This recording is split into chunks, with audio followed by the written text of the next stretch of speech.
What is going on, everybody? Welcome back to the channel. After Sound here, bringing you Splinterlands content every single day. We also stream right here in this channel every Tuesday, Thursday, and Sunday morning. So come by and say hello.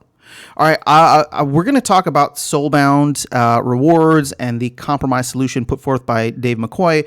So first, shout out to People's Guild Podcast for sending me this this post a couple of days ago and asking me to do a video. I appreciate that. I don't catch everything. And actually, shout out to Dave McCoy for one, putting this out there. And then actually, he reached out to me as well just to get my thoughts. Not to make a video, but Dave is awesome. He's just, to me, one of the ideal members of the community that is very positive and very just diplomatic in how he handles a lot of the situations. So shout out to Dave.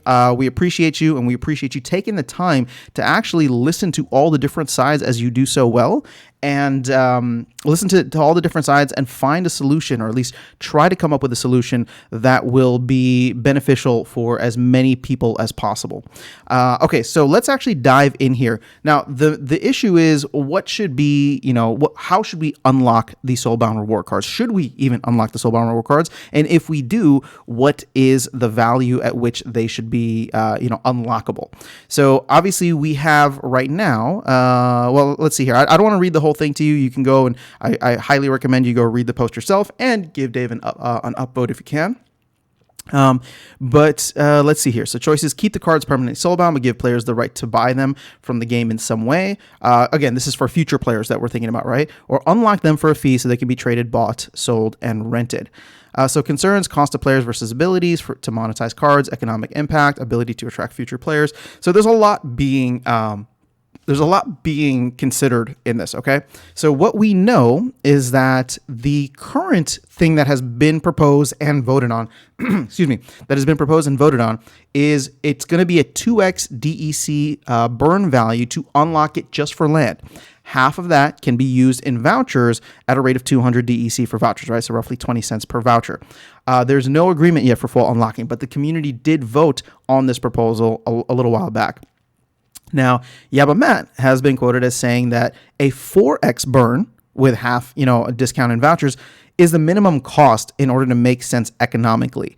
So that's kind of where it's at. This is the founder of the game. That's not saying that it's set in stone or that it's law, but I think we all respect Matt's opinion, obviously, and that's just where he's at. So the high percent of people want them unlocked, but disagree widely on the cost. The range is primarily between 2x DEC burn and 5x with vouchers as a half for both. The proponents of Soulbound Forever largely want to make sure that they can do something with their extras, and others also want to make sure new players can get access to these cards. I agree. I think there should be access.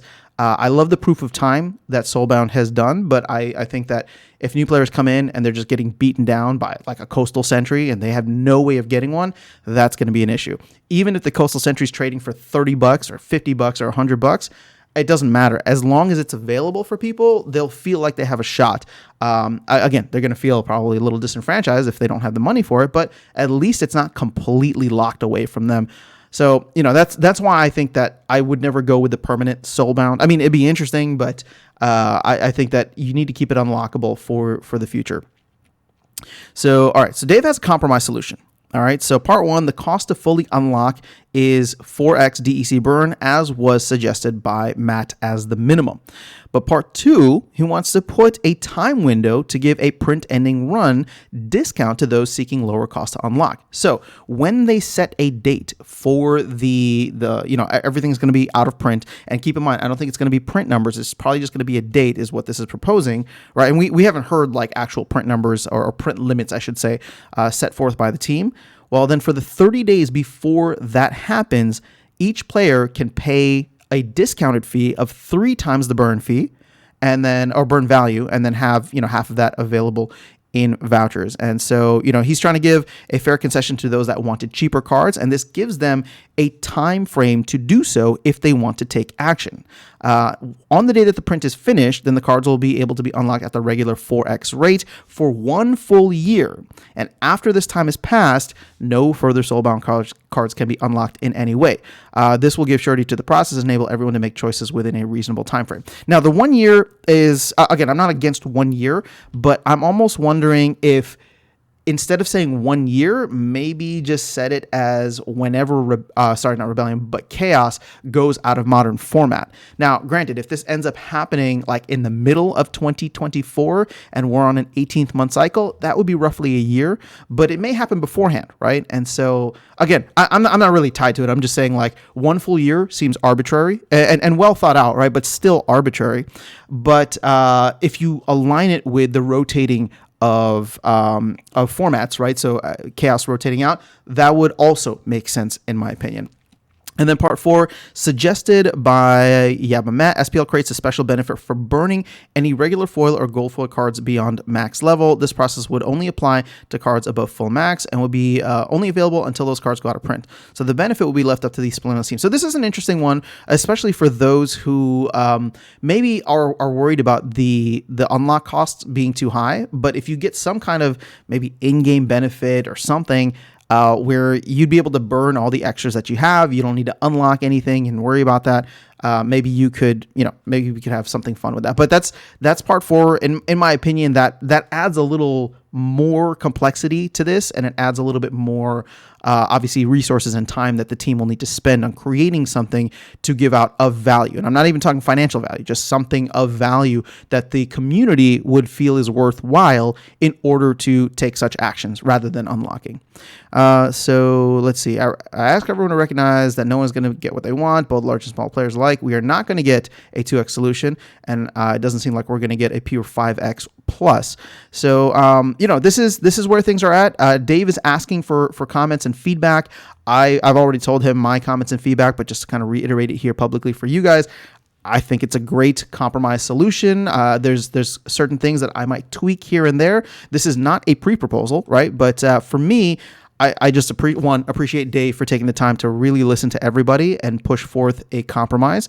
And 2, I think that this does hopefully try to appease everyone that doesn't want to either pay super high fees or have them be unlockable forever or whatever the case is, right? There's a lot of different facets to this that I think is a well thought out thing. So Dave, I appreciate you putting this together. I'm very curious to see what the community decides to give as feedback, and maybe this thing gets tweaked a little bit before going into an actual proposal.